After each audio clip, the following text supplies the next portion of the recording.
all that stuff that gets boring after a while, and I thankfully have not had the connection in my immediate family here.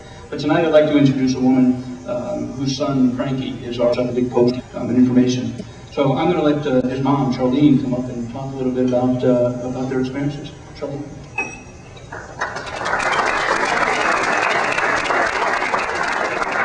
Thank you, Scott. When I was asked to speak tonight, I thought to myself, where do I begin? How do I talk about what's happened in the past year? So I decided I just need to start. So tonight we're here to remember those diagnosed with cancer. On that list is my 4-year-old son, Frankie. Frankie was diagnosed with cancer on February 6, 2007.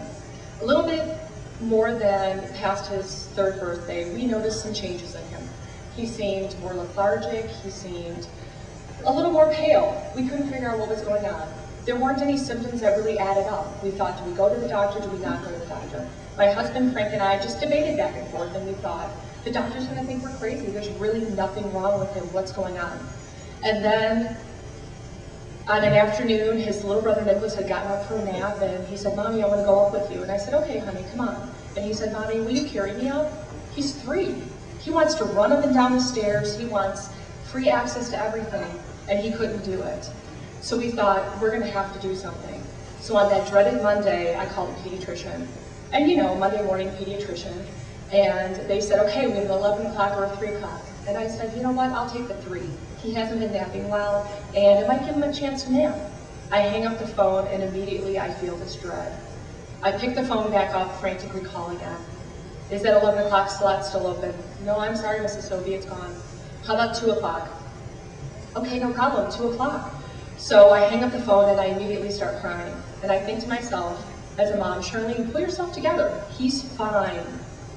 So time comes to leave for the appointment, and I get him in the car, and as we're driving there, he's doing things that he hadn't done in about a week. My Frankie is a chatter, and he'll chat, chat, chat. We're driving, he's like, look, Mom, there's the water tower, one of his favorite things. Did you see those big trucks?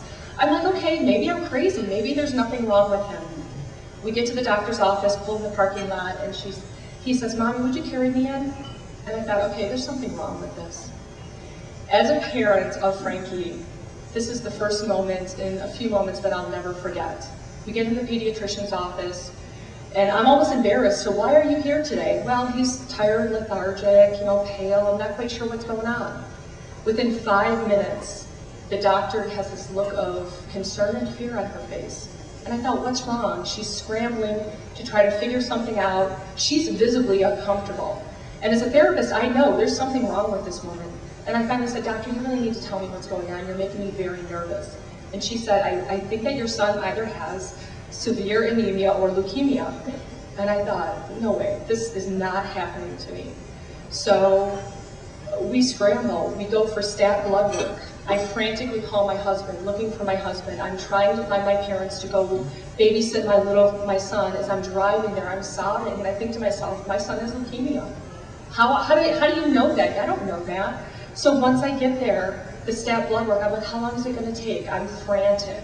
They're like, oh, a couple hours. The drive from Edward Hospital to Plainfield. By the time I got home, 25 minutes later, the pediatrician's on the phone. She's like, Mrs. Sobie, the results aren't good. They're not all in, but the oncologist from Hope Children's Hospital will be on the phone in 5 minutes. I have to hang up the phone right now. He's calling, and you will be going tonight to Hope Children's Hospital. And that's what we did. By 8 o'clock at night, Frankie was admitted to Hope. That night was filled with blood levels and transfusions and things that as parents, you're never prepared for. How do you know these things? The next morning was his first bone marrow biopsy. And in that biopsy, the doctor said, we have a strong suspicion that your son has leukemia. We get through the biopsy. The second moment that I'll never forget is Frankie's mom is when that doctor walked in the door that afternoon, on that Tuesday afternoon, and said, Mr. and Mrs. Sobie, your son Frankie has leukemia. Thank goodness Frankie has ALL, acute lymphoblastic leukemia. That can have up to a 90% cure rate, but your son has cancer. So in that next 8 days, we were filled with transfusions, blood work, all sorts of things, a surgery to insert his portacat. the things that we went through were incredible, and you're never prepared for that.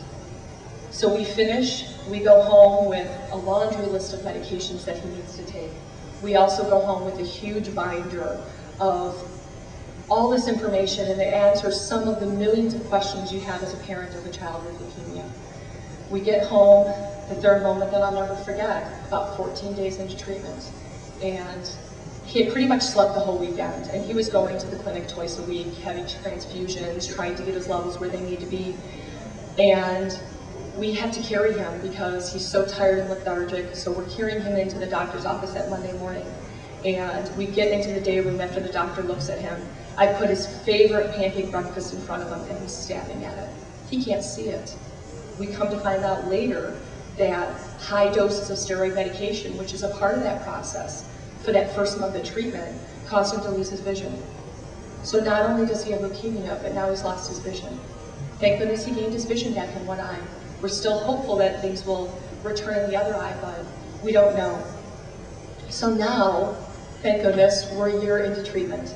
Frankie is doing well, and I'm here tonight to thank that pediatrician who followed her gut instincts and didn't say, oh, he's just tired, he'll be fine. To the doctors and the staff at the clinic. All the questions that we had, we must have asked the same questions for 3 months straight. They dealt with us with kindness, with compassion, with patience. They dealt with the steroid rages that Frankie had, with our fears, with our angers, with our doubts, with all of those things. And they did it in such a professional, respectful, kind way. At certain points in time, I get very sentimental. And as we were nearing Frankie's 4th birthday, I looked at the doctor and I'm like, how do I begin to thank you for saving my son's life? And he looked at me and he smiled and he nodded and he's like, you know what, Charlene, we love you too. You know that we're here because we want what's best for Frankie, which is a wonderful thing.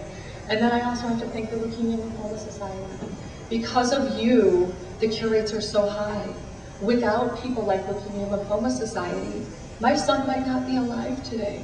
So somewhere, out there was someone who stood up here and told their child's story and raised whatever funds they could raise and helped get to that cutting-edge research that you need.